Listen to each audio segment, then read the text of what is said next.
Par commencer, merci d'être là déjà.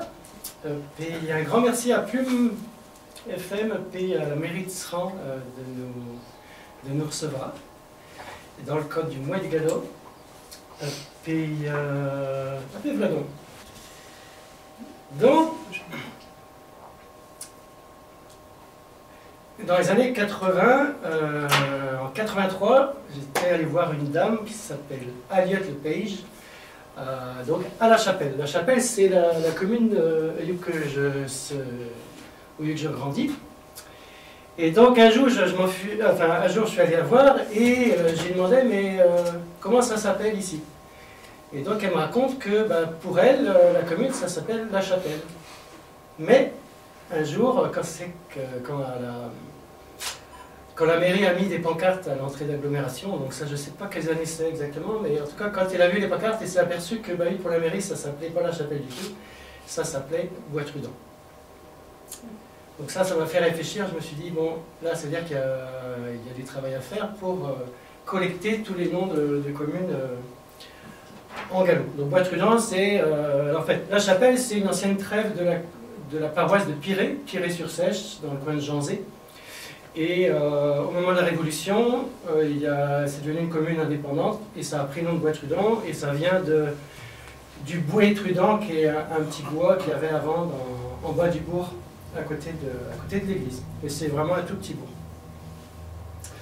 Donc depuis les années 80, il y a eu des changements. Il y a des communes comme Lodiac qui ont commencé à signaliser leur entrée d'agglo en gallo. Et ces dernières années, il y a eu entre autres le travail d'abord de Bertingaise et après l'Institut du Gallo qui a facilité, qui a poussé les communes à signaliser l'entrée d'agglomération en gallo. Et donc, il y a récemment, vous avez dû voir, au moins sur certaines sorties d'entrée, la commune de Sran, là, qui vient de mettre la signalisation bilingue français-gallo. Alors la question c'est...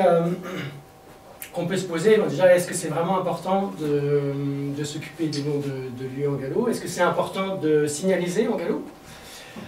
Et puis, si on se dit c'est important, la question c'est comment faire le recensement? C'est quelle méthode utiliser? Qu'est-ce qu'il est conseillé de faire? Et après, une fois qu'on a fait du collectage, on peut par exemple créer des bases de données, mais comment on peut avoir accès aux données?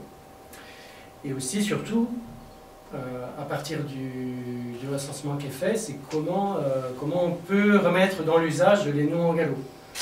Et éventuellement aussi, comment on peut commencer à désigner des nouveaux noms, des nouvelles réalités, des nouvelles communes en gallo. Voilà, donc, avant d'aller dans le vif du sujet, je vais vous parler un peu de Chubry, et puis après, on va donc... aborder les différentes questions dont j'ai parlé. On va parler de la nécessité de recenser pour signaliser en gallo. On va parler de la méthode inventaire, ensuite de la base de données chez Mandra que nous on a créée en 2016. Et on verra aussi des pistes de travail pour par exemple des communes, mais ça peut être aussi pour n'importe quelle organisation qui a besoin de signaliser. Qu'est-ce qui peut se faire? Alors, quelques mots sur Chubry. Donc Chubry, c'est né en 2007. C'est une association loi 1901. En 2007, donc elle a pris vraiment comme objet de faire un travail autour de la linguistique du gallo. C'est donc une asso avec un conseil d'administration, une vingtaine de membres actuellement et quelques associations. Et ça vit principalement ça travaille à partir de fonds publics. Donc la région Bretagne est le principal financeur, en deuxième le ministère de la Culture, avec les deux DRAC Pays de la Loire et Bretagne surtout.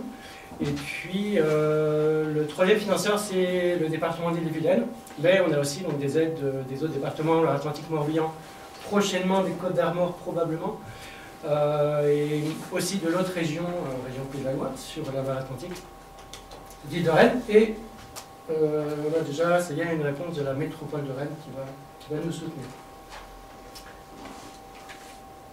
Donc, on a une petite équipe.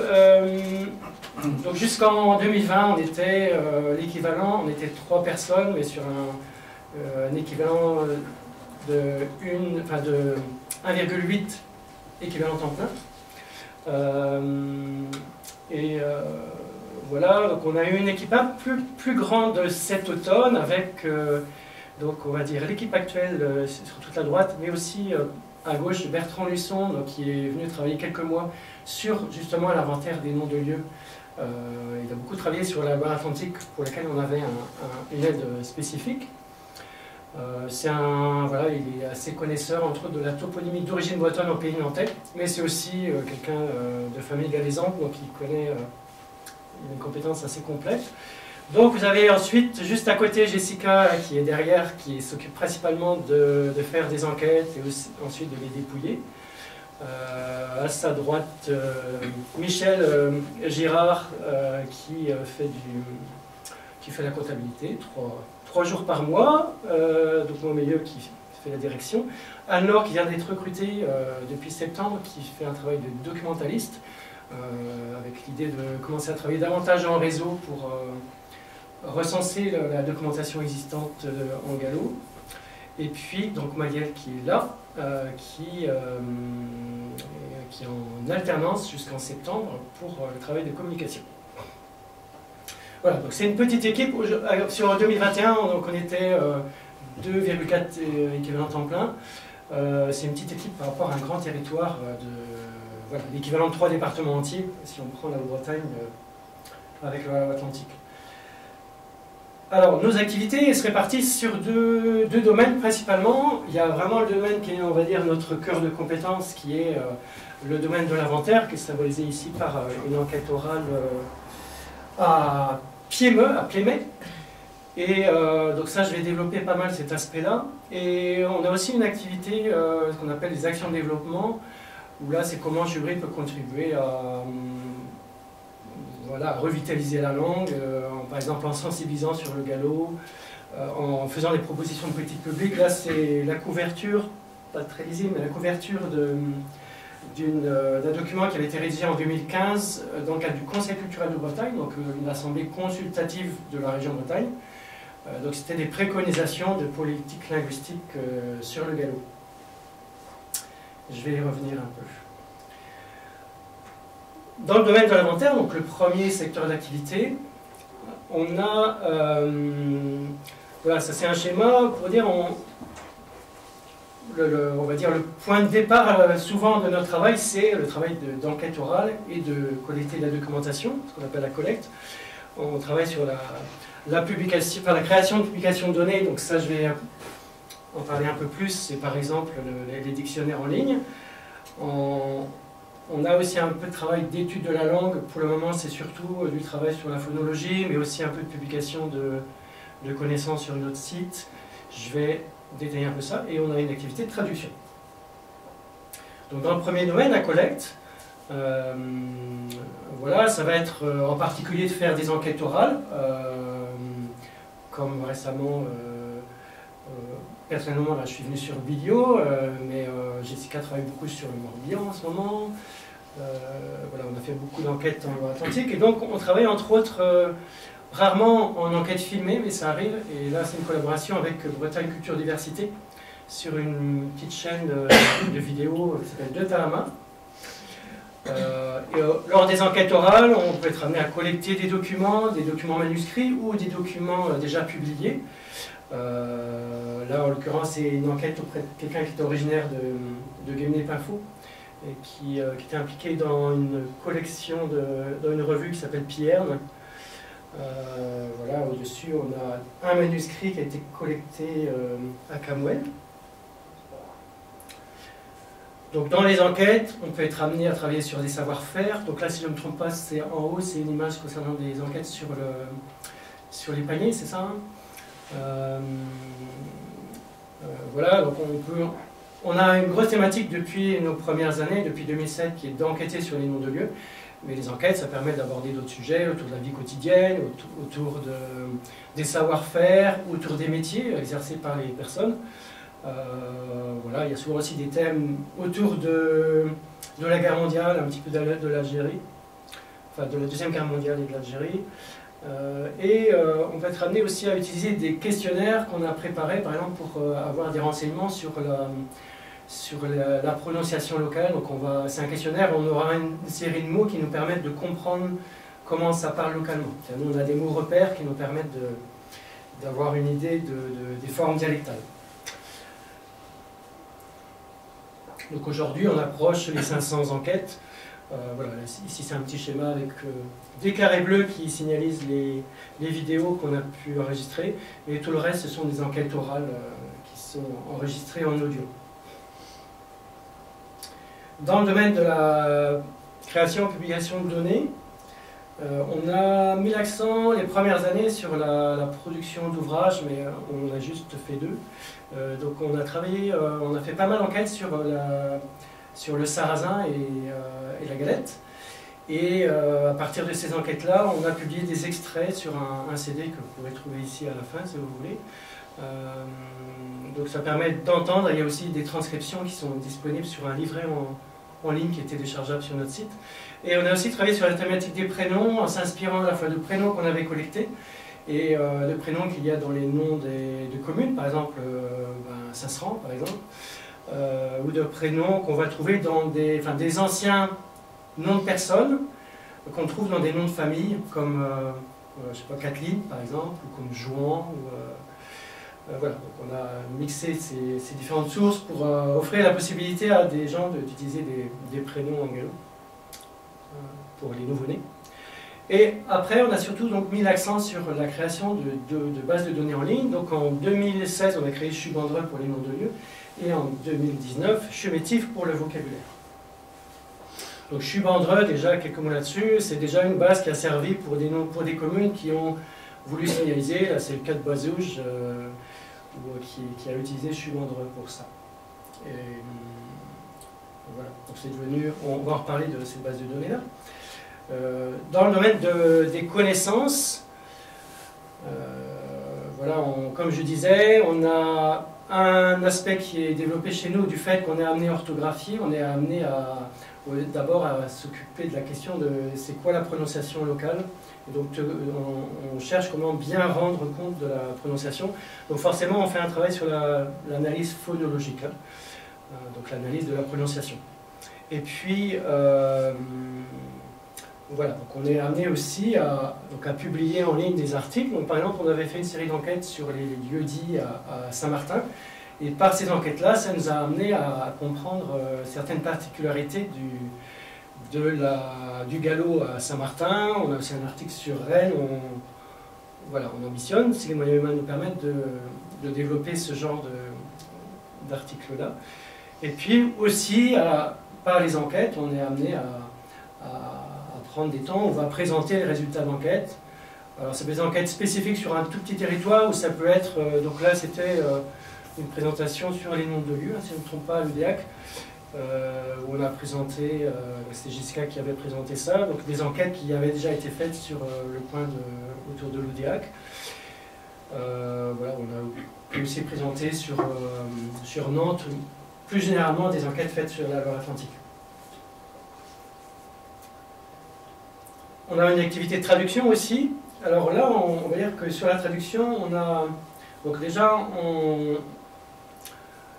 on s'appuie sur notre expérience en lexicographie et en dialectologie. Donc dialectologie, c'est cette idée de prendre connaissance des variations locales de la langue. Et on a une démarche particulière, donc quand on traduit pour des associations, des communes ou voire des entreprises, on a une démarche particulière qui est de localiser la traduction. Donc localiser, c'est un terme qu'on utilise en traduction pour dire qu'on va ajuster la traduction au territoire qui est visé ou au contexte de l'organisme qui demande la traduction.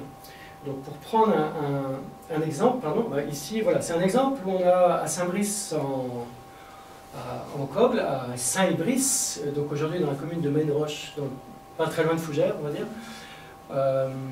On avait une commande de la communauté de communes, donc c'était Coglay Communauté, de travailler une signalétique bilingue pour la nouvelle piscine qui s'appelle Cogléo, donc une piscine communautaire basée à Saint-Brice. Et donc nous, on avait proposé d'abord de faire des enquêtes orales dans le coin de Saint-Brice, et à partir des enquêtes, de faire une traduction adaptée au parler local. Donc là, pour vous donner un exemple, ça dit « La patouillerie, c'est rien que pour les knogs, que lieu gens les surveillent, qui n'en sont garant. » Si c'était ailleurs, on n'aurait pas mis la patouillerie, on aurait mis sans doute la patouillerie, donc l'endroit où on patouille, où on patauge, donc c'est la pataugeoire. Les knogs, on aurait, dans d'autres coins, on aurait mis plutôt les cognacs, ou dans des coins où les cognacs ça ne se dit pas, on aurait mis les garçons. D'accord ?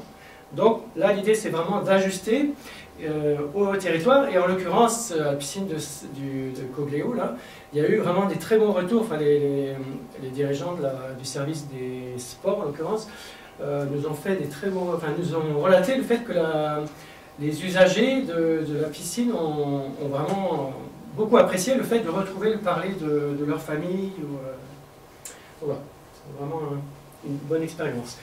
Un autre exemple, là c'est une traduction qu'on a faite il n'y a pas très longtemps pour le musée de Dinan, autour d'une expo sur laquelle on avait transmis des enquêtes orales. Là c'est le pays de Dinan, donc ça parle plutôt en « et », alors que par ici ça va parler en « e », donc pour des mots comme, voilà, je sais pas, il a bourde, là ils vont dire il a bourdé, ou il a calé. Donc on a vraiment ajusté au territoire, même si c'était un ouvrage qui était, voilà, c'est des écrits pour un ouvrage sur le thème de la galette. Donc c'était, en français, je ne sais plus, c'était... Et vous, êtes-vous... J'ai oublié le titre en français, mais êtes-vous crêpe ou galette? C'est un titre comme ça. Et donc ça fait l'objet d'un ouvrage par un regroupement de musées, donc sur toute la Bretagne. Il y avait une partie en breton et cet article-là en gallo. Mais on a quand même choisi, comme c'était une collaboration pour Dinan, d'écrire plutôt dans le parler du pays de Dinan. Un autre exemple, c'est une traduction qu'on vient de faire pour le Festival interceltique de Lorient, pour l'édition 2022. Ici, on a utilisé par exemple le double L dans assemblier ou assemblée. Le double L, il peut se lire de deux façons. Donc là, c'est un peu comme le ZH dans Braise en breton, qui peut se lire juste un E, ou se lire pas du tout, ou se lire ZE, comme dans Braise. Ça, on ne l'aurait pas fait, c'était un texte plus localisé. On aurait mis ou bien assemblée avec un L, ou bien assemblée avec un I. Voilà, je vais moi développer tout l'aspect action de développement. Donc voilà, donc ce dont j'ai parlé, c'est qu'on est amené, récemment, on est pas mal intervenu sur des questions de politique publique pour les élections municipales, d'abord, ensuite pour les régionales et départementales. Donc des fois on le fait avec d'autres associations, comme on l'a fait avec Bertin-Galès pour ces élections-là. Voilà, on peut être partenaire sur des formations comme aujourd'hui. Voilà, on peut aussi être présent sur des événements comme dans des festivals comme la Galerie en Fête à Monterfil ou à la Boque d'Or récemment, cet automne. Et puis on fait aussi un travail d'information via les médias ou via notre site web ou notre lettre électronique. Et justement, vous pouvez, si vous voulez, aller sur notre site, vous allez cliquer en haut sur l'enveloppe et vous tomberez sur cette page qui vous propose de mettre votre adresse électronique pour recevoir notre lettre causance qui est mensuelle, donc vous ne serez pas trop envahi. Maintenant, pour voilà, aller dans le vif du sujet, en quoi c'est nécessaire de recenser pour signaliser en gallo. Donc, déjà, bon, c'est une nécessité signalisée parce que c'est une demande sociale. En l'occurrence, en 2015, il y a eu un texte signé par 27 associations, toutes donc de la Haute-Bretagne ou de l'ensemble de la Bretagne. Donc 27 associations qui avaient demandé, dans le cadre des élections, de la campagne électorale pour les régionales de 2015, qui avaient demandé un ensemble de mesures pour le gallo. Donc là, l'idée de cet appel, c'était vraiment, c'était Up pour le gallo, c'était l'idée d'aller vite sur certaines mesures pour sauvegarder le gallo et le transmettre. Et donc dans ce cadre-là, il y avait ce sujet de signaliser en gallo. Donc c'est bien vu, la signalisation en gallo est vue comme un élément pour revitaliser la langue. Donc dans l'ensemble de ces propositions, il y avait déjà, là c'est le point E, enfin 2E qui disait que c'était important d'avoir une égalité de traitement dans le cadre de la politique régionale entre gallo et breton. Ce qui n'est pas loin d'être le cas encore, hein. On va y revenir. Il y avait donc ce point de la signalisation où il était demandé que la région Bretagne ait un principe justement de traitement égal entre Basse-Bretagne et Haute-Bretagne, donc avec une approche territoriale, en disant en Basse-Bretagne il faut signaliser en français et breton, éventuellement en gallo en plus, et en Haute-Bretagne signaliser en français et gallo, éventuellement qu'est-ce que j'ai dit, et en premier le gallo en plus. Et il y avait le point 3A qui disait qu'il fallait favoriser la mise en place d'un plan d'urgence linguistique, donc c'est entre autres sur la toponymie, mais aussi plus largement sur la langue, voilà, qu'il fallait développer les connaissances pour le gallo. C'est un point, on peut dire, dans la politique régionale qui n'a pas beaucoup avancé depuis 2015, contrairement à d'autres sujets.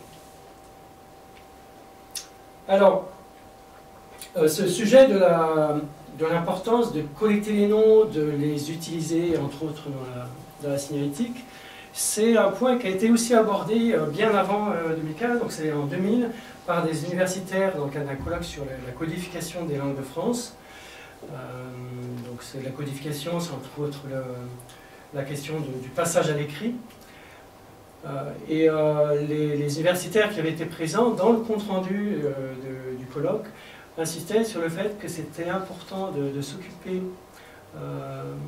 des questions d'onomastique. Donc onomastique, c'est le terme pour parler de l'ensemble des noms propres, que ce soit les noms de personnes ou les noms de lieux, et que c'était essentiel donc, de collecter du matériel toponymique dans ces réalisations locales, à la fois pour des raisons scientifiques et théologiques. Donc il y a l'idée que c'est un intérêt par rapport à l'histoire des populations, mais aussi comme acte de réappropriation. Donc là, ça rejoint ce qu'on a vu tout à l'heure avec les 27 associations, c'est que s'occuper des noms de lieux, c'est un élément important pour la transmission, la sauvegarde et la transmission de langue en danger. Voilà. Pour revenir aux aspects plus institutionnels, donc il y a une nouveauté avec la loi de mai 2021 sur les langues régionales, donc qui a été en partie censurée, mais il y a quand même dans cette loi-là déjà l'intégration des langues régionales dans le Code du patrimoine. Ça, je ne vais pas trop l'aborder aujourd'hui, mais c'est un aspect important. Et il y a cet article 8 qui est important puisqu'il sécurise le fait de signaliser dans les langues régionales. En fait, c'était déjà légal avant, mais il y avait des fois des remises en cause par des collectivités locales. Là, ça dit clairement, voilà, c'est possible d'utiliser une ou plusieurs langues régionales sur la voie publique ou pour signaliser les transports, etc.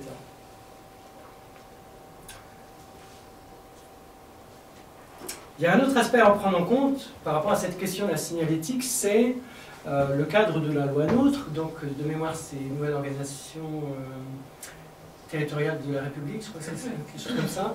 Donc, en 2015, il y a deux articles qui nous concernent sur notre sujet d'aujourd'hui.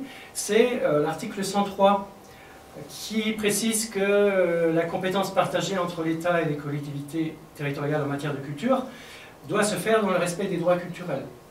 Je vais revenir sur cette notion de droit culturel dans le domaine linguistique. L'article 103, lui, il dit que cette compétence partagée, elle concerne la promotion des langues régionales. Voilà, donc c'est bien, ça dit bien en fait aussi que la question des langues régionales, c'est pas par exemple seulement la compétence d'une région, même s'il y a d'autres aspects dans... il me semble qu'il y a... Voilà, il y a aussi des notions qui disent que les régions peuvent avoir un rôle de chef de file, mais ça dit bien quand même que toutes les collectivités peuvent prendre en charge la question des langues régionales. Alors, par rapport à la notion de droit culturel, donc déjà, Je vais être très schématique, je m'appuie sur entre autres un travail de Léna Boisard-Lequat qui a été en contracif, donc dans le cadre d'un doctorat. Elle a travaillé à la région Bretagne et elle était intervenue au Conseil culturel de Bretagne sur justement essayer de mieux comprendre c'est quoi les droits culturels. Donc je me suis inspiré de ces schémas qui permettent de dire que l'idée des droits culturels, c'est qu'on change de façon de voir la culture et qu'on passe d'une vision plutôt pyramidale où on considère que c'est l'élite ou les institutions, du ensemble, qui définissent ce que c'est la vraie culture et qui la diffusent auprès de la population. Et on passe plutôt à une notion où on s'occupe des droits des personnes, d'accéder à la culture ou de participer, de contribuer. Et donc ça va être vraiment les personnes au centre de l'approche.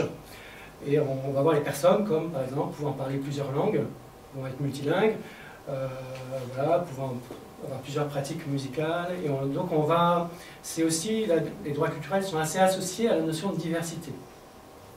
Si on transpose ça dans le domaine de la langue, ça veut dire qu'avant on raisonnait, alors avant il y a encore beaucoup, mais l'idée c'est d'essayer de quitter ça, on raisonnait beaucoup en termes de la bonne langue, la vraie langue, ou la langue avec voilà, un majuscule, ou aussi dans une même langue c'est le registre élevé de la langue, et par opposition à ce que la langue populaire, ou ce qu'on va appeler le registre familier, ou le mal parler, ou faire des fautes, c'est aussi la notion de patois qui est forcément plus en bas de la pyramide. Et l'idée c'est qu'on va passer plutôt à une autre approche, où, encore une fois, on va mettre les personnes au centre de l'approche de la culture linguistique, et on va considérer que les personnes, elles se constituent leur propre langue, leur langue au pluriel, et aussi leur propre langue, enfin leur propre façon de parler une langue. Donc, par exemple, une personne, elle va être influencée par le parler de ses voisins, par le parler de la grand-mère, par, on va dire, le standard promu par une institution, aussi ce qu'on entend à la radio, à Plume FM par exemple, et aussi voilà, par le parler local, la culture familiale, etc. Je vais avoir un aspect un peu plus précis par rapport à la notion de droit culturel. Donc il y a les droits culturels, c'est lié en fait à un pacte qui a été ratifié en 80 par la France, qui est un pacte international, donc lié aux Nations Unies, qui est le pacte international relatif aux droits économiques, sociaux et culturels, donc qui date de 1966. Et en 2009, le comité qui est chargé de l'application de ce pacte-là a rédigé un document qui synthétise comment il faut interpréter juste un article du pacte, qui est l'article 15, qui dit « Chacun a le droit de participer à la vie culturelle ». Okay, puisque les États, cet article-là, n'avaient pas forcément la même interprétation, pouvaient l'interpréter de manière très restreinte, ou au contraire beaucoup plus ouverte. Dans ce document-là, alors que je vous conseille de lire, parce que c'est vraiment un document où en particulier il y a beaucoup de droits linguistiques. Moi, quand je l'ai découvert, ça fait pas très longtemps, je me suis dit, mais comment ça se fait qu'on ne connaît pas ça? C'est applicable depuis la ratification, et en fait, on en est très très loin de l'application. Dans le document, donc dans l'observation générale numéro 21, si vous tapez ça sur un moteur de recherche, vous allez tomber assez vite sur ce document qui est disponible en ligne, en PDF, sur plusieurs sites. Plutôt vers on va dire, la deuxième partie de ce document, il y a une partie qui parle des conditions, alors je ne sais plus si c'est le terme utilisé dans le document, mais en tout cas l'idée c'est, voilà, il parle de 5 conditions de réalisation, donc de mise en œuvre, de concrétisation du droit de participer. Et voilà, on peut regarder les différents critères, par exemple en se posant la question de la toponymie en gallo. Par exemple, est-ce que la toponymie en gallo, elle est disponible? Pour quelqu'un, par exemple, qui arrive en Pays Gallo et qui voudrait savoir comment on dit serrant en gallo. Je dirais qu'avant la création de la base Chubandreuil, c'était très difficile d'avoir un endroit où déjà la documentation était disponible. Donc là, ce critère de disponibilité, bon, plus généralement, c'est cette notion de présence de biens et de services culturels dont chacun est libre de jouir et de bénéficier. Ou par exemple, ça peut être, est-ce qu'il y a des bouquins en gallo dans une bibliothèque? Ensuite, c'est, est-ce que c'est accessible? Est-ce qu'on peut considérer que, par exemple, qu'il y ait Chubandreux en ligne, ça suffit à rendre accessibles les noms de lieux en gallo? Si j'arrive à Rennes, que je passe devant la ferme de la Harpe, je ne vais pas regarder dans Chubandreux comment on dit la ferme de la Harpe en gallo. On saura s'il y a une pancarte qui dit que c'est la ferme de la Herbe. Et pareil, maintenant qu'il y a Sran signalisé en gallo, on sait, si on est ou pas du coin, on sait que ça se dit Sran en gallo. Ça, c'est l'accessibilité. Donc c'est bien les possibilités effectives et concrètes de jouir pleinement de la culture, donc on va dire d'avoir accès à la langue. Ensuite, il y a la question d'accessibilité. Alors là, on va parler un peu de la signalisation en breton, par exemple. Est-ce que le fait que le département du Morbihan signalise systématiquement sur les routes départementales, y compris sur la partie galaise, est-ce que ça a été une mesure acceptable? Vu toutes les polémiques qu'il y a eu et dont on a parlé il y a quelques années quand je suis venu parler du gallo, c'est clair que non, il y a un problème d'acceptabilité.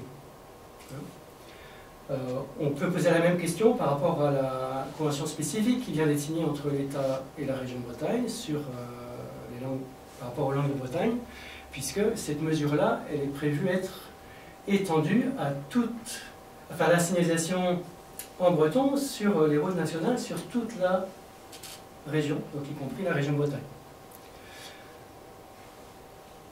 Sur le même sujet, sur la signalisation en breton ou de Bretagne, on peut se poser la question, mais en fait, est-ce qu'on a pensé à l'adaptabilité de la mesure? Donc là, l'idée d'adaptabilité, c'est est-ce qu'une mesure politique, elle est suffisamment souple et pertinente pour respecter la diversité culturelle? Donc ça, je crois que ça passe pas trop l'examen par rapport à ça. Et on a un dernier critère, la dernière condition, c'est l'adéquation. Est-ce que signaliser en breton sur la Haute-Bretagne, est-ce que c'est adéquat par rapport au contexte culturel de la Haute-Bretagne? Est-ce que le contexte est le même en Haute-Bretagne qu'en Basse-Bretagne? Il suffit de regarder la dernière enquête de TMO Région de 2018 sur les langues de Bretagne. On voit qu'il y a clairement toujours une réalité territoriale. C'est-à-dire que les Bretonnants sont principalement en Basse-Bretagne et les Galaisans en Haute-Bretagne. Et en plus, ce qu'on sait même depuis l'enquête de TMO Région, c'est qu'il y a même un peu plus en proportion de Galaisans en Basse-Bretagne que de Bretonnants en Haute-Bretagne. En proportion, hein. Je ne dis pas en nombre, mais en proportion, c'est vrai. Donc voilà, donc ça c'est un outil qui peut être intéressant pour une collectivité, qu'elle soit régionale, ou à l'échelle d'une communauté de communes, ou d'une commune, pour essayer d'évaluer en fait si sa démarche elle est vraiment respectueuse des droits culturels, qui est un respect qui est obligatoire dans le cadre de la loi NOTRe. On pourrait aborder les questions, ce sujet de la signalétique sur un autre angle, sur par exemple la convention spécifique qui a été signée entre la région et l'État, ou aussi de la pratique du département du Morbihan. On peut l'aborder sur un autre angle, là que je n'aborde pas plus aujourd'hui, mais qui est, est-ce que c'est vraiment légal en fait? Est-ce que c'est dans le droit français? Est-ce que c'est vraiment légal de faire ça? À mon avis, on peut se poser la question, en particulier par rapport à un texte qui fait force de loi en France, qui est la Charte des droits fondamentaux de l'Union européenne, qui contient l'article 21 qui interdit la discrimination, entre autres, pour des motifs linguistiques. C'est cet article-là qui a été utilisé, entre autres, au moment, il y a quelques années, où des entreprises ont voulu discriminer au moment du recrutement en fonction de la maîtrise ou non du français dans le domaine du BTP. Et là, c'est l'État qui est intervenu pour dire non, non, c'est interdit, confère l'article 21 de la Charte des droits fondamentaux. Or, si on revient à la question de la convention spécifique qui prévoit de signaliser partout en région Bretagne, où je vais prendre un cas sur lequel on travaille avec la région en ce moment, qui est la signalisation des lignes de car, dans le cadre de la marque Brace-Go. La procédure de la région qui est liée à un document qui s'appelle la charte concernant l'utilisation des langues de Bretagne dans le fonctionnement et la communication de la région Bretagne. La procédure, c'est que, au minimum, en fait, une ligne de car, elle est signalisée où les gares TER, par exemple, sont signalisées en français et breton sur toute la région. Et pour le gallo, on demande en plus aux EPCI, aux intercommunalités, si elles veulent signaliser en gallo. Si on regarde l'article 21 de la Charte des droits fondamentaux, on peut se poser la question, mais est-ce que c'est vraiment, il y a une égalité de traitement? Puisque si on renverse la chose, on peut se poser la question, est-ce qu'on demande en Basse-Bretagne, est-ce qu'on impose le gallo en Basse-Bretagne, et est-ce qu'on demande aux EPCI s'ils veulent signaliser en breton?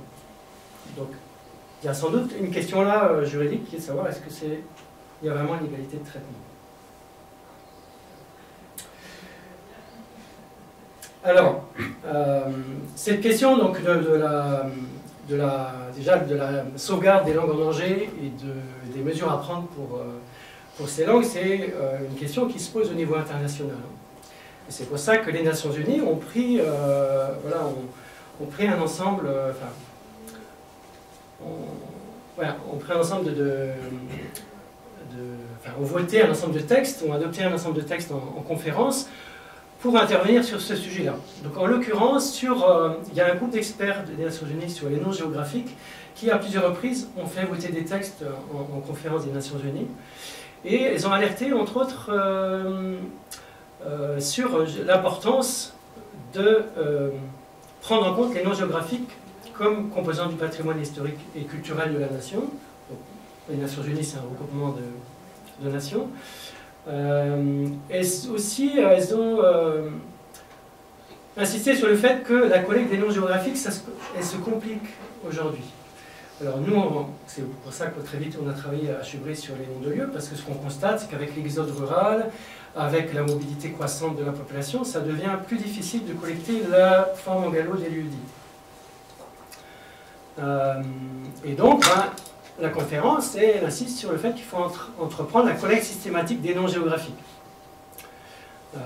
On le reverra un peu plus tard, mais par exemple, dans les collectes à Saint-Martin, sur Oust, on s'est aperçu qu'à Saint-Martin, on avait des noms qui étaient présents sous une forme francisée sur les cartes ou dans des documents de la mairie, le cadastre par exemple, mais qu'en fait, les noms qui sont recensés, ça répond à des besoins administratifs.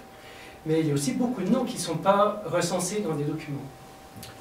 On va y revenir, ça peut être des noms de longères ou des noms de quartiers, de groupes de lieux-dits, de ce qu'on a appelé des quartiers ruraux dans nos bases de données.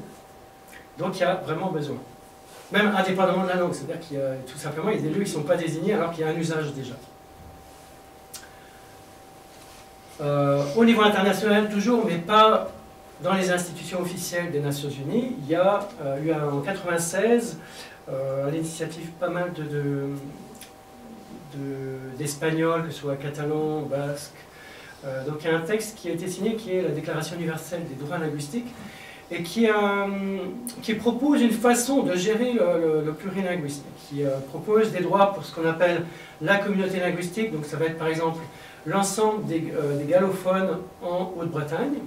Donc c'est une communauté sur un territoire, donc on va parler de langue propre à un territoire, et qui propose ici des droits pour les groupes linguistiques, donc ça va être par exemple les Bretonnants à Rennes, ou les Galaisans à Vannes par exemple. Et donc il est dit que toute communauté linguistique, donc par exemple les Galaisans en Haute-Bretagne, ou les gallophones, ont le droit de faire usage des toponymes dans la langue propre au territoire concerné. Et peuvent aussi, par exemple, réviser la toponymie, donc ce qui veut dire par exemple, dans ce cadre-là, la question de la forme en gallo des communes nouvelles, elle doit se poser. Donc maintenant, si on est convaincu qu'il faut signaliser en gallo, c'est ben, mais qu'est-ce qu'on va mettre sur la pancarte? Donc là, on va en venir voilà, à la méthode. Donc comme je disais, ce que je veux dire maintenant, c'est qu'il y a d'abord un problème de ressources documentaires. Puisque tant qu'il n'y a pas d'inventaire de faits, on va se poser la question, bah oui, si je vais sur le site de l'IGN, je regarde la commune de Serran, ce qu'il y a, on a juste voilà, des noms de lieux qui sont recensés en français, on n'a pas la version en gallo. Et en plus, probablement, on ne l'a pas fait encore, mais si on fait une enquête à Serran, on va peut-être s'apercevoir qu'il y a des noms de lieux qui ne sont pas recensés. Donc là-dessus, qu'est-ce que proposent les Nations Unies? Toujours dans le cadre du groupe d'experts. Ce qu'ils disent, c'est que, ce qu'ils constatent déjà, c'est ça, c'est que les normalisations existantes ne tiennent pas compte des recherches menées au sujet d'usage local. Donc, par exemple, les recherches qu'on a faites à Saint-Martin, elles ne sont pas prises en compte. Et donc, c'est important de les collecter, parce que sinon, elles risquent de se perdre. Pour ça, ce qui est important, c'est d'enregistrer. Ça, c'est dit aussi dans les textes de la conférence des Nations Unies, enfin, de l'une des conférences, c'est qu'il faut enregistrer pour en garder une trace, donc par exemple sous forme d'enregistrement audio, et qu'il faut, dans la normalisation officielle, on va dire, tenir compte de ce qui a été collecté sur le terrain. Donc maintenant, on va parler un peu plus de la méthode d'inventaire. Alors, on va parler de la méthode à Chubry. Je vais allumer ça pour vérifier après les choses. Donc la méthode qu'on a mis en place assez vite dès qu'on a commencé à travailler, et ben, c'est d'abord, on va voir des gens qui parlent le gallo dans une commune, on va essayer d'en voir suffisamment. Donc on considère qu'il faut au moins avoir 3 foyers, des fois plus pour des très grandes communes, comme on l'a fait à Rennes, où c'est un grand territoire. Mais en général, on va chercher à aller voir au moins 3 foyers. Ça va être, on dit foyer, c'est aux 3 sessions où on va aller voir des personnes différentes. On va utiliser les cartes disponibles, mais aussi justement en essayant de faire attention à recenser des noms qui ne sont pas forcément sur la carte. Et donc on va enregistrer l'entretien. Une fois qu'on a un entretien, on va écouter ça, et on va faire des transcriptions sur des fichiers, au format ICLS, sur Excel par exemple. Et en transcrivant, la question elle va se poser de comprendre le parler local. Puisque voilà, à Sran, à Rennes, dans l'ancienne campagne de Rennes, on ne parle pas pareil. Donc très vite, la question elle va se poser. On va illustrer ça tout à l'heure. Et ensuite, une fois qu'on aura dépouillé les enquêtes sur un même territoire, par exemple à l'échelle d'une commune, ou territoire, ça peut être quand on dépouille les communes sur la Haute-Bretagne, ou sur les Côtes d'Armor, par exemple, ou sur le Morbihan, eh ben, on va comparer les données existantes et on va valider les données qui nous semblent correctes. Et puis, on va aussi finaliser, on va finaliser la transcription, vraiment le passage à une forme orthographiée. On va reparler tout à l'heure de la question d'orthographe phonémique. Et puis, ensuite, on va publier en mettant ça en ligne sur Shubandron. Alors, pour faire ça, ça mobilise des compétences assez pointues. D'une part, des compétences, on va dire, larges en patrimoine culturel et matériel, là, plutôt en termes de démarche. Donc, par exemple, c'est la compétence qu'apporte Jessica, qui a une formation en métier du patrimoine culturel. Et donc, voilà, il va falloir organiser des entretiens, repérer des locutrices ou des locuteurs. Et puis, éventuellement, on va travailler en partenariat avec des associations locales ou avec une mairie, éventuellement, ou avec des associations de pêche ou des associations patrimoniales. Il y a d'autres compétences à mobiliser, ça va être des compétences plutôt sur la prononciation, enfin l'analyse de la prononciation, donc la phonologie, ou sociolinguistique, j'aurais pu mettre dialectologie, qui est des compétences justement pour repérer quand les personnes parlent. Par exemple, est-ce qu'elle parle à cet endroit-là, est-ce qu'elle parle en français ou en gallo, ou est-ce que dans son itinéraire, dans son gallo, est-ce qu'il y a du gallo plutôt de la commune d'à côté, d'où étaient ses parents, ou d'où elle-même vient, par exemple. Donc on va être attentif à ça, et c'est entre autres pour ça qu'on compare les différentes données pour voir quand même ce qui est plutôt la forme la plus courante de la commune, ou s'il y a 2 formes courantes aussi. On va y revenir pour Sran d'ailleurs, parce qu'on a un questionnement par rapport à ça. Ça mobilise aussi des compétences plus techniques, donc pour le passage à l'orthographe ou pour gérer les bases de données. Donc ça c'est plus moi, pour les 2 compétences scientifiques et techniques qui apportent ça. Et quand Bertrand Luçon était là, il apportait pas mal des compétences aussi vraiment sur des questions plus spécifiques à la toponymie. Et puis, on travaille avec des gens à l'extérieur pour plus les questions informatiques et surtout de mise en ligne web, puisqu'il faut avoir une interface qui soit bien conçue pour gérer des données. Alors, je disais tout à l'heure, on peut avoir, forcément, quand on écoute des enregistrements, on fait des collectes, on a à un moment des questions qui sont vraiment des questions d'analyse de la phonologie, de la prononciation, donc avec un point de vue phonologique. Alors, on va essayer, si tout marche bien, d'écouter d'abord des enregistrements. Ah oui, on connaissait pas l'air. Alors, je vais remettre. À Saint-Marcel. Saint-Marcel. Saint-Marcel. Ah oui, on connaissait pas l'air. Donc, bien entendu, Saint-Marcel. Saint-Marcel, pardon. Donc là, c'est une dame que je crois que c'est Jessica qui a dû collecter. Donc, on a écouté plusieurs enregistrements de cette dame-là. Donc, elle dit Saint-Marcel, il n'y a pas le L à la fin. Malétroit, c'était Maltreux. Maltreux. Oui. Malétroit, c'était Maltreux. Maltreux. Oui. Donc, par exemple, là, on avait eu un questionnement parce qu'en fait, il y a une forme qui est maltreux qu'on a collectée, mais on avait un doute parce qu'on a quand même quelques données. J'ai regardé récemment les autres données qu'on a. On a plusieurs données qui laisseraient penser qu'il y a quand même des gens qui disent maltreux. Donc, maltreux, c'est différent de maltreux. D'accord? Maltreux, c'est comme souhaiter les vœux, et maltreux, c'est comme le E de petit. Et nous c'est rendu Le sran, qu'on disait sran. Oui, le sran. Bon, pas trop de difficultés, se rend. On est d'accord. Et alors, qu'est-ce qu'on fait après? Ben, nous, enfin là, c'est schématique, c'est schématiquement ce qu'on fait dans notre base de données. Donc, elle dit Saint-Marcel, Maltreux, Sran. Dans nos collectes, pour la commune de Sran, on a aussi la forme Srin. Oui. Donc, dans des écrits, il y a des enregistrements qu'il va falloir qu'on réécoute, justement, parce que je vais expliquer un peu pourquoi il faut qu'on réécoute. Mais pour le moment, quand même, si j'ai fait une réécoute, il y a bien des gens qui ont l'air bien de dire Srin, comme le 1 dans pain, dans matin, voilà. Sauf qu'il y a une question, c'est que peut-être, il y a quand même des gens qui disent autre chose, qui n'est pas du tout répandu en gallo, qui peut faire penser à du Québec, enfin, du français du Québec. Ce serait plutôt Srin. Srin. Donc une sorte de voyelle un peu différente. Donc je vais vous faire écouter un enregistrement. Alors là, c'est plutôt des gens de l'ISIO, enfin une personne de l'ISIO qu'on a collecté, mais on a mis, il se trouve qu'on a redépouillé. Le sran, qu'on disait sran. Oui, le sran. Voilà, il y a une enquête qu'on a dépouillée en mai dernier pour Chumétique, donc notre base de données de vocabulaire. Et il y avait des choses qui nous posaient problème quand on avait déjà écouté, et là tout d'un coup, c'est devenu beaucoup plus clair. Je vais vous faire écouter. Alors c'est subtil, bon voilà, là je vous propose une analyse qui est liée à une analyse de vraiment 1 heure d'enregistrement, voire plus. Donc déjà... Mon fleur partait à la Djangan faire son régiment. Mon fleur partait à la Djangan faire son régiment.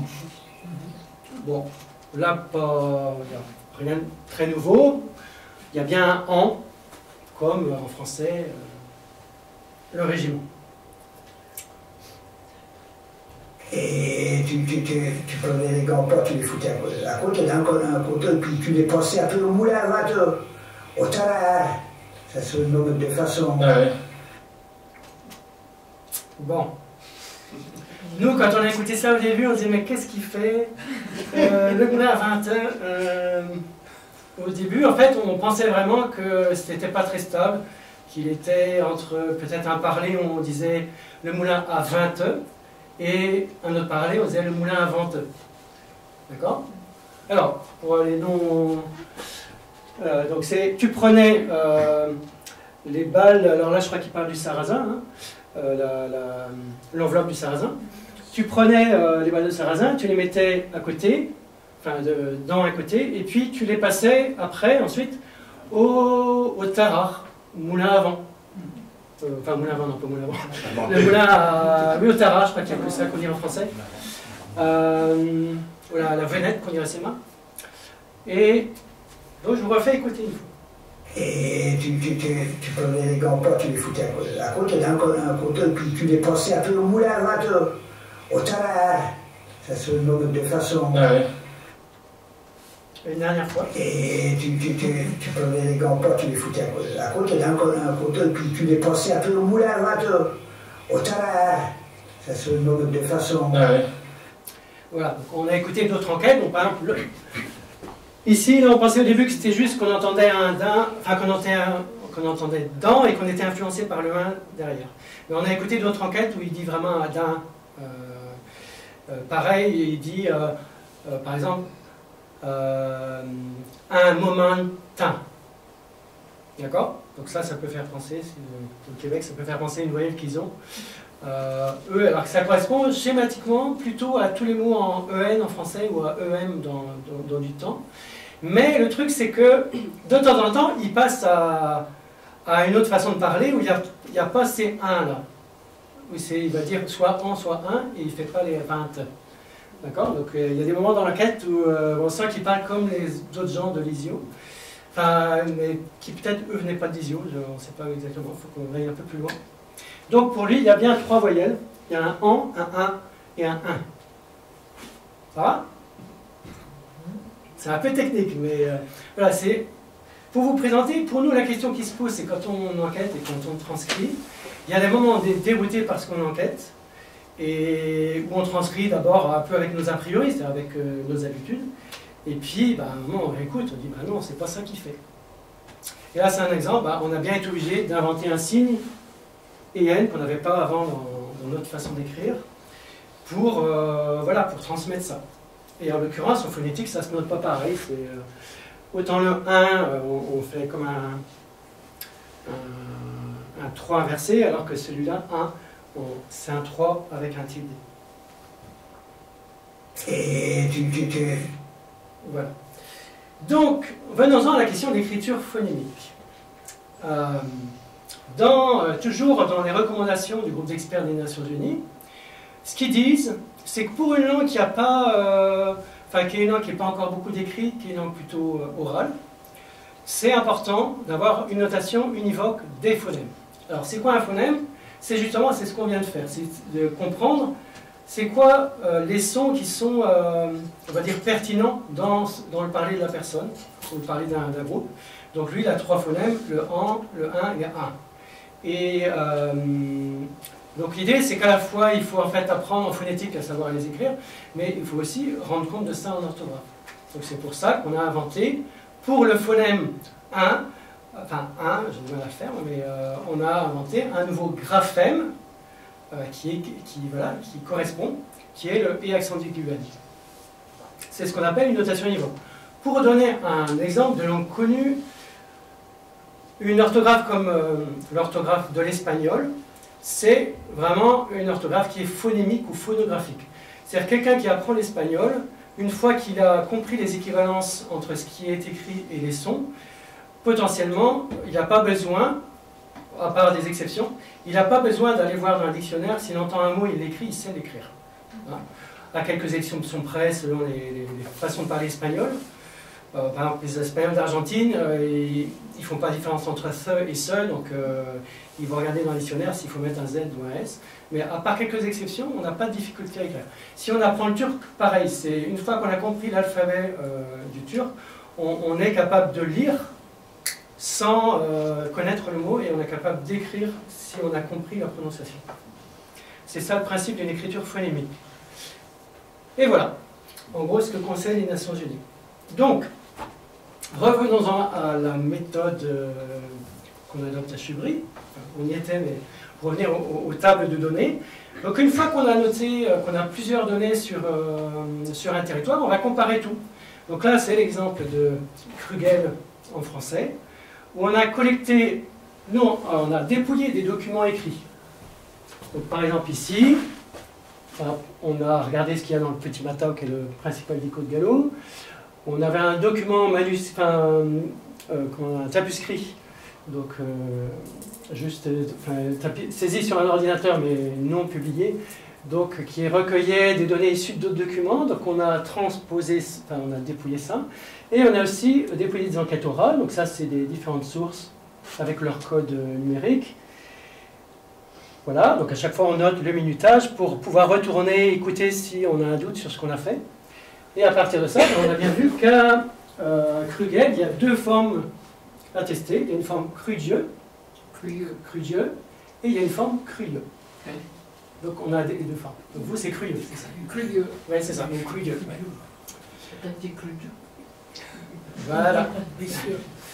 Donc on a deux formes, ça dépend des endroits. Donc à Lantillac, ils disent Cruyeux. À Lisieux, on a plutôt collecté Cruyeux. Par exemple. Ah, quoi que, non, Lantillac, on a les deux. Donc. Voilà. Donc eh ben, maintenant, c'est prêt à publier. Donc on va mettre ça dans Schubandreux. Schubandreux, ben, il suffit d'aller, vous pouvez taper sur un moteur de recherche Schubandreux, vous trouvez tout de suite la bonne page. Et sinon, vous allez sur le site, sur chubré-gallo.bdh, vous allez au premier onglet dictionnaire et vous cliquez sur nom de lieu. Alors là, désolé, c'est pas très lisible, mais une fois que vous allez vous êtes sur cette page, vous avez le choix entre, vous avez un menu de recherche qui va vous dire recherche par, et par exemple, vous pouvez faire une recherche par nom de lieu. Ici, on a saisi Séran. Voilà, et si on clique sur Séran, enfin, si on valide Séran, on va déjà avoir une carte qui dit qu'on a des données, alors c'est des données orales en général, qui sont issues, enfin qui sont collectées à Plumelec, Lisieux, Ruffiac. Et Séran, je ne sais plus, puisqu'on a un code qui juste indique que les données concernent Séran. Et en l'occurrence, on a deux résultats, c'est-à-dire deux formes à tester. SRAN et SRIN. Pour le moment, il n'y a pas SRIN parce qu'il faut qu'on réécoute. Et vous voyez ici, alors c'est synthétique, vous voyez que pour SRAN, on a une donnée orale et 5 écrites, donc c'est une donnée que nous, on a collectée. Si on fait d'autres enquêtes, on va peut-être trouver après 10 attestations orales. Et on a pour SRIN 4 attestations orales et 2 écrites. Donc ça permet de connaître le degré de fiabilité de la donnée. Et peut-être qu'à un moment, si on voit qu'il y a une forme, qu'on n'a qu'une attestation orale, peut-être qu'à la longue, avec ce qu'on a recoupé ailleurs, on va peut-être se dire est-ce que c'est vraiment ça, et on va peut-être réécouter, par exemple. Sur l'interface de consultation, on va pouvoir aussi consulter, par exemple, par commune, les noms de lieux sur la commune. Donc, par exemple, on a regardé ici sur Plumelec, qu'est-ce qu'on avait? On a juste deux noms, parce que c'est lié à des enquêtes sur d'autres communes, mais on a Collor et c'est Calac, et Saint-Août, je ne sais plus ce que c'est. Saint-Aubin. D'accord. Du coup, c'est le Calac de... Oui, c'est le Calac de Plumelec. C'est un lieu-dit. Hein. 22, Ah non, pardon. Oui, non, pardon. C'est la commune de Calac, oui, c'est ça, du 22, mais recensé à Plumelec. Non, non. Ah bah non, il y a... Ah non, il y a Calor à Plumelec, c'est une trêve de Plumelec. À mon avis, vous avez fait une erreur de... Oui, il y a une erreur. D'origine, là, oui, il y a une erreur de saisie. Et par contre, à Lisieux, le lieu d'attestation, on a recensé Saint-Août, qui doit être par contre un lieu dit de... Saint-Aubin, qui est une trêve de Plumelec. Ok. Alors, je note tout de suite que le petit souci sur Calac. Regarde parce qu'ils ont chacun leur clocheux. Bon. Il y en a qui sont... Voilà. On peut aussi rechercher sur un territoire, donc par exemple le Morbihan-Gallo, et savoir tous les lieux qu'on a, ou bien toutes les communes qu'on a sur Morbihan-Gallo. Donc il y a pareil une carte qui apparaît avec en dessous les attestations. Et bien voilà, maintenant qu'on a déjà fait un travail de recensement, on peut se poser d'autres questions. Qu'est-ce qu'on peut en faire de ça? Et qu'est-ce qu'on peut faire pour continuer à désigner en gallo? Donc voilà, on a déjà une piste de travail qui est ce qui vient d'être fait à Séran, c'est de faire comme Audiac était la première à le faire, il y a un petit paquet d'années maintenant, ou à Bazou, il y a d'autres communes, je n'ai pas en tête le nom, mais je pense, donc proche de la vingtaine, je pense maintenant, je ne sais pas. Ça c'est déjà une chose, donc ça veut dire que ça rend de la visibilité à la langue et tout simplement ça redonne vie à la forme en gallo. on a la question qui se pose, c'est quand on désigne une commune nouvelle. Alors déjà, on va écouter ce que dit une enquêtée. Après, pour faire les communes nouvelles, ils pourraient s'inspirer des noms gallo. Eh, Faudrait nous dire. faudrait nous dire. Mais on pourrait nous organiser un petit. Voilà.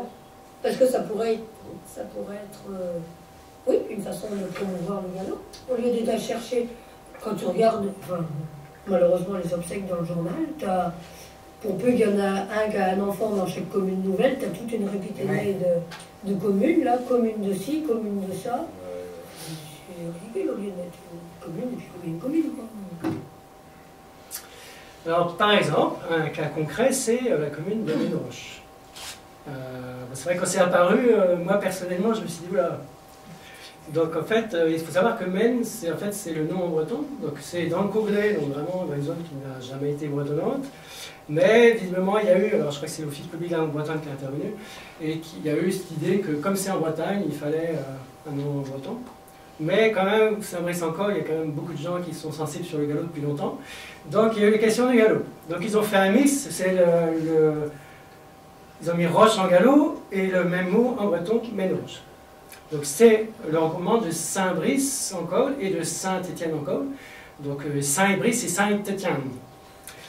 Bon voilà, pas personnellement, quand j'ai vu ça, je me suis dit, ah, c'est dommage, il n'y a plus le mot colle alors que c'est un territoire bien identifiable. Voilà, peut-être qu'on aurait pu dire la roche de Colle, par exemple. En tout cas, la question n'a pas été trop posée de mettre tout en... Enfin, ça n'a pas abouti de mettre tout en gallo. Alors que c'est bien autorisé, là, pour des communes nouvelles, de créer de officialiser la forme en gallo, par exemple, dans une langue régionale. Voilà, l'autre piste, c'est d'officialiser les lieux-dits. Ça, c'est une compétence communale, donc il n'y a pas de souci, ça se fait en breton, hein, déjà. Il y a des communes qui ont opté pour ça. Donc il y a des communes qui optent de signaliser en bilingue français et breton, ou brésilonais, et il y a des communes qui optent carrément pour modifier la forme officielle, entre autres quand là il y a des sujets autour de la poste qui demandent à reformaliser les noms des lieux-dits. Et voilà, on pourrait imaginer qu'à Saint-Martin, puisqu'on a a priori collecté tous les noms de lieux, on pourrait imaginer qu'ils soient signalisés en gallo et officialisés dans l'ensemble des actes administratifs. Voilà, une autre piste de travail, c'est, par exemple, quand on est en phase d'urbanisation, c'est de se poser la question par rapport au nom de quartier, au nom des rues, de se pencher sur les noms attestés, les noms des lieux-dits, les noms des champs. Donc là, le travail de micro-toponymique que nous, on ne fait pas systématiquement aujourd'hui. Sur une commune qui investit, ça peut être bien de se pencher là-dessus. Tant qu'on a encore des locuteurs, parce que là, ça commence à être compliqué de collecter ça. Voilà, on peut citer d'anciennes de photographies aériennes, d'anciens cadastres. Donc ce qu'on voit à Castéran, il y a déjà eu une sensibilité par rapport à la culture la régionale, on va dire plutôt. C'est plutôt lié à l'imaginaire de Brocéliande, avec la rue Lancelot, rue Viviane, rue Barenton. Mais on pourrait imaginer que sur des nouveaux lieux, on pourrait se poser la question justement d'adopter, d'utiliser des noms de champs anciens. Ou aussi de collecter, par exemple, d'utiliser des noms sur la végétation ou sur des noms de pratiques agricoles sur le terrain. Voilà, il y a pas mal de choses qu'on peut imaginer. Voilà, et donc, comme je disais, on peut s'aider d'anciens cadastres ou de photographies aériennes. Une autre piste de travail, c'est les nouveaux équipements, de leur donner un nom en gallo.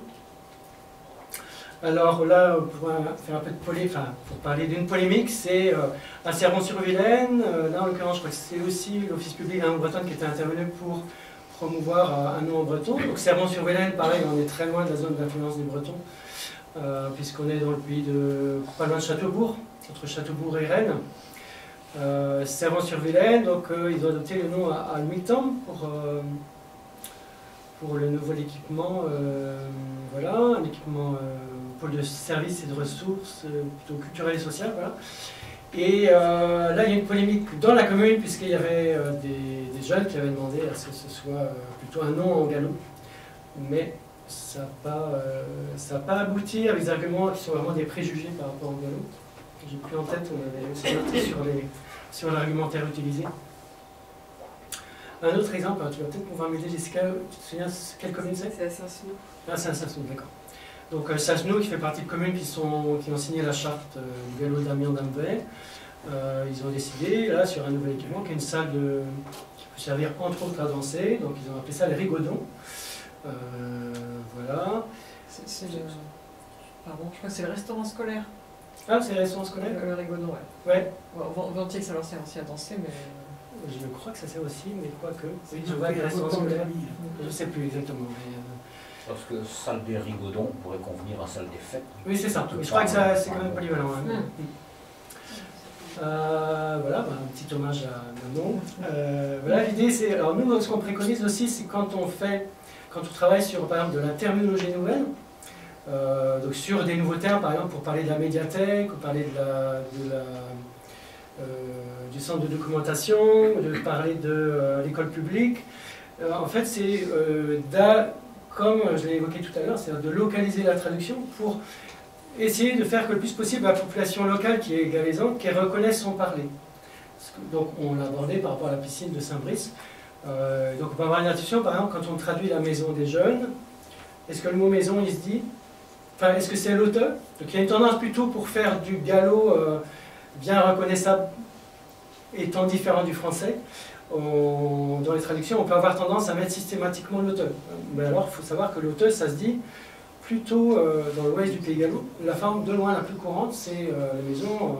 Dans le Pays de Rennes, par exemple, on ne dit pas l'auteur, hormis un petit peu sur l'ouest. Mais Pays de Vitré, jamais l'auteur, on dit la maison. Donc ça, on peut être attentif à ça. Et donc on pourra dire, dans certains endroits, comme dans mon coin, on pourrait dire la maison des jeunes, et ailleurs, ce sera plutôt l'auteur des jeunes. Voilà. Et pareil pour l'école publique, à Concoret, on a travaillé avec la mairie récemment, on leur a conseillé de mettre l'école publique, parce que c'est ce qu'on dit localement.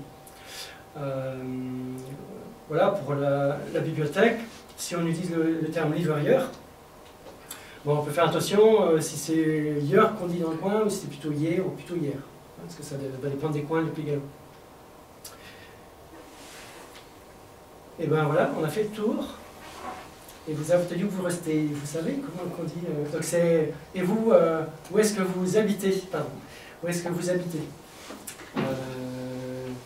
Voilà. Avant d'ouvrir vos questions, donc un petit message, un grand message, concernant Chubry. Donc vous pouvez soutenir Chubry, d'une part pour rencontrer des gallophones. Donc là, on a pris un contact déjà tout à l'heure. Donc pour justement rencontrer des gens qui... Donc Jessica pourra, si vous avez des contacts à donner, Jessica est là pour ça.